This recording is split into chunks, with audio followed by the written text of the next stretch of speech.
Good afternoon, Lynette Oxley here for Tax Shack Tactical TV for the first show this year, 2022. Welcome, Paul, from Gun Owners South Africa. Hi guys, yeah, 2020 version 2. Yeah. I'm sorry, and Reggie makes an appearance by rocking the camera. Sorry, okay, guys. Sorry guys. Yeah, so yeah, whew. What can we say? For us it's been a very busy Christmas and New Year period, and we started early with all the GOSA staff were back at the office from last week, Monday already. We haven't had a new bookkeeper, data capturer join us. And yeah, we got a lot on the plate this year. And if you don't mind, I'll somewhere jump in at the deep end. That's what I'm expecting. So we're in court on the 4th of February, so in less than a month's time. And this is a big action. This is it's a declarator. The declarators we've been talking about. What we've done is we've combined our declarator actions now. So we're asking for a declarator on the amount of time that it must take for the police to fully consider a competency and issue a competency. And we're asking for a declarator on what constitutes a license. It will follow from the declarator as to what constitutes a license. A request, we're going to request the court to instruct the police to issue printouts. That you can fetch a gun on the If a license is the record on the computer system, then we are going to ask the court, as a matter of urgency, to declare that a printout is sufficient proof. In which case we can free up a huge backlog. Bearing in mind there is still a massive backlog. There has been a flurry of licenses approved and cards issued. Yes, I got actually 2 people fetched guns from me this morning. Correct. So, yeah. But that is, as we explained last year, that's because SAPS left all their backlog behind in Faulty Tower, in Veritas Avenue, when they moved to Telkom Towers and just started working on the new stuff. So there was clean desks, it was easy to get through the stuff, but all the backlog is still there. So we're trying to figure out a way to get through the backlog. I spoke to one of the dealers, not even the large chain dealers, but one of the medium-sized dealers at the end of last year, and I asked him how many firearms does he have in stock that are waiting on license cards. And he said to me 6,000. Now, I'm not sure how accurate that is, but even if it's half that number, that's 3,000 firearms that he would be able to move out of his vault within a week. So that, from a dealer's perspective, would make life a hell of a lot more simple for everybody. From the owner's perspective, it would have a buoying effect on the entire gun community. At the moment, everybody's in the doldrums because it takes so damn long and blah, blah, blah, blah, blah, and it never happens. And so we're looking to, we need to promote something that's going to move things along. So that action of ours is very important, guys. Please support it. Please, please, please. It's for everybody's benefit. And if we think we've got more than a very good chance. We think we've got an excellent chance of getting it through. If we get it through, it's going to have this buoying effect on the entire firearms community. So I did have on the program today, I do have the bank details and the contact details. Thank you. If you do want to make a donation, please. Okay, so then on to perhaps membership matters. Let's look at that. Because membership matters. I think Uchi is digging for a toy that's behind my desk. Yeah, could happen. Okay, so I just want to give you guys a quick look at because this one thing leads off the next thing here. I just want to give you guys a quick look at what our membership numbers look like. So in 2016, we started the year with 792 members. 2016, we were up to 1,549, so a 96% jump in membership. 2018, we again jumped by 154% to 3,937 members. That was based on the on the court actions which we took then, and which was obviously very popular. 2019, our membership dropped. So this is as South Africa started sliding into the financial turmoil. Our membership dropped to 2,511, so a 30% drop in membership. It took us back to mid-2018 levels. 2020, Oji, get out! Okay, sorry guys.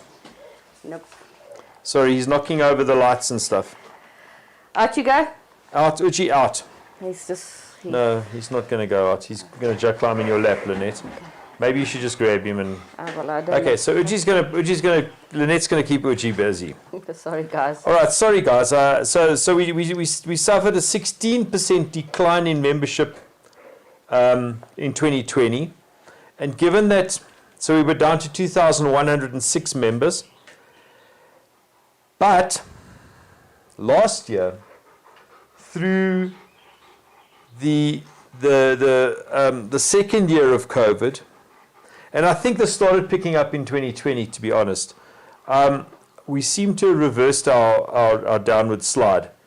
As of right now, we're up to 3,557 members. That's not right.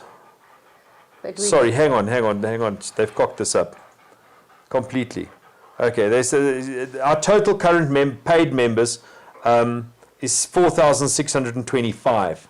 So on those 4,625 members, this entire organization operates. Guys, please join up. We need more numbers. How many people are on the website, on the Facebook, on the Facebook page? If all of those people can join. We have just on 99,000 members on the Facebook group. And we've only got 4,600 of those members who are actually paying members who are help to keep the thing going.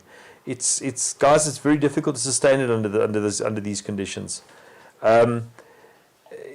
Ordinary memberships are cheap, guys. Silver memberships are cheap. Gold memberships and diamond memberships have a hell of a lot of benefits that come with them in terms of legal support, etc., etc. Yeah, so guys, please join. We're going to, within the space of this month, we have kept our membership rates steady for the last 6 years. We haven't raised them in the 6 years we started taking on paid membership. Hannes? Hannes? Oh, sorry. Sorry, the dog is proving to be a problem. So we've kept our membership fees exactly where we started. It's not sustainable under these circumstances. Our costs have risen tremendously. As we've provided more and more services to the members. When we were surfing the wave of ever increasing memberships, it was possible to keep membership fees flat. We've had a bit of a dip, guys. We need to now start paying the bills. We are going to probably be we haven't yet decided on the amount that we're raising membership by, but it'll probably be at the end of January we'll start. So if you get your membership, if between now and the end of January when we raise the membership fees, if you can jack the membership up, you come in at the old rates. But what is the ordinary membership? It's like nothing. It's really... It's very small. Even the diamond membership on a monthly basis is 150 Rand a month. And that means we pay the first 10,000 Rand of your legal bill if and when you use a lawyer. And the rest of your legal bill is at 50% of normal rates. So guys, even if just for that, this is not a huge expense. We estimate that we're probably going to have to raise membership fees by at least the cost of living at the moment. But I think then what we will start to do is we'll start to put an annual increase on of I don't know, whatever it is, 5%, 6%, whatever it is, just so we can keep up to date. We're slipping behind, and it's hurting us, and it's hurting the fight. I mean, putting on this court case next month is going to cost us a packet. We hope to win it, but you know what? You never get the money back, even if you get a costs order. You never get the money back that you put into the case. No. It just is what it is. during the rest of this year, we've got Some exciting stuff. well, you know, after last year was a bit of a letdown, obviously, because of lockdown, the lockdown letdown. But we managed to squeak a firearms festival in at Wattle Springs Awesome. at the end of last year. We did the Ladies Top Shot. We did the Ladies Top Shot in the beginning of the year. We're starting off again this year at the end of March with the Ladies Top Shot. We're looking to see if between the end of January and February we can squeak another firearms festival in. We're going to keep the festivals up until after the Top Shot. We're going to keep them local to Johannesburg, Pretoria, East Rand. So Wattle Springs, Rooikraal. If we can get the Joburg Metro to let us use the range at Cecil Payne, we'll slip one in there. Then we've got tremendous interest from KZN, the Durban Firearms Festival. The guys are clamoring. They were our most successful firearms festival. Absolutely, we had and such fun they there. are begging us to go back there. There's a huge bunch of supporters down there. Eastern Cape, where we were the first people that actually hosted something like that down there. PE Rifle and Pistol Club were, as you know, also raided heavily during lockdown by miscreants, and they wrecked the place. And the guys have put in a hell of an effort to rebuild stuff, and they've asked us to please come back. Western Cape, again, Firearms Festival in the Western Cape is on the cards. But what's quite exciting is something which we've done since our show container was vandalized in Pretoria, right in the beginning of the hard lockdown. We've built, over the last year and a half, we've built a huge trailer. When I say a huge trailer, It's huge. let me tell you. I don't want to drive it. Let's put it that way. So it's 8 meters long and 2 meters wide and 2 meters high. And then it's got a stage that folds out on the side of it that's another 6 meters by 2 meters, and a roof that goes over the top of it. So it makes a usable area of more than 24 square meters when it's unfolded. But those are We're going to be able to use that much more than just on a monthly basis. So guys, if your club is having a big day, if your shooting association is having a championships or whatever, we'll get there. We'll drag the container there. We'll put on a show. We'll have live broadcasts from the container. It's designed for that as well. We'll have legal the GOSA law on site to give legal advice. Wherever we can, we'll hold demonstrations. We'll get other people in to talk, other associations in to talk. We want to turn this year into the year that we really go big, because we have to. I don't want to say that we've seen the end of lockdowns. The end of lockdown or the end of the Firearms Control Amendment Bill, but I suspect that this year might bring some good stuff. Sometimes you have to have the darkest nights before you can have the brightest days. And at all of the festivals, we're going to have the ladies' we have events, the Girls on Fire events. We have Gun Buddies now. And we have the Gun Buddies, which is running strong now, which we trialled out at Wattle Springs, and it went down tremendously well. And there's a new development plan. We just haven't got it all set up. The Ladies Top Shot, let me maybe just say the date that we're looking at is 26th of March. We're busy finalising. Hopefully we'll get venues finalised next week, and we'll also have the registrations open for those ladies. I've had a lot of people, but I've already have about 50, 60 of the places that's looking like it's going to fill up with. So when it's open, register quickly. The other thing, the Scrappy the Land-Rover books are in all of the Safari and Outdoor stores. They're in all of the Pretoria Arms, Waterfall Arms, Dave Shear Guns. They're available from GOSA. Please, it's a great educational kids book to introduce kids to gun safety.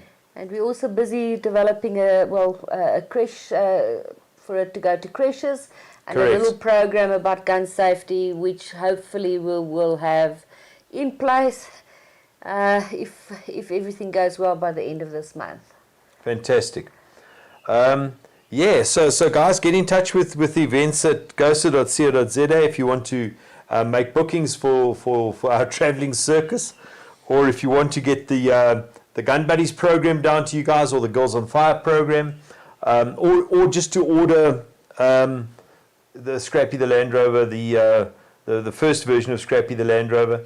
It's not Christmas themed, so although we sold it before Christmas, that wasn't the focus. It's now it's about teaching kids gun safety in a completely non-confrontational way.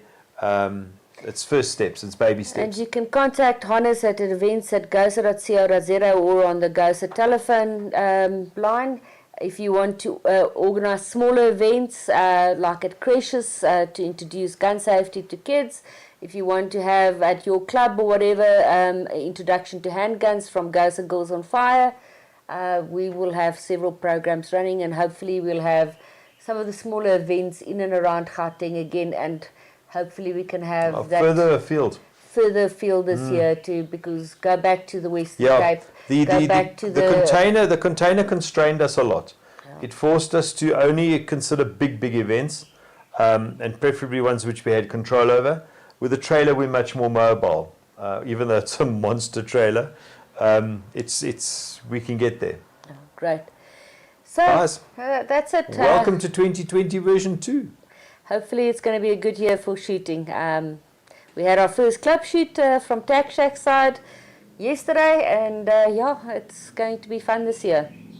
Have a lucky year. Have a great weekend, guys. Thanks a lot. Cheers.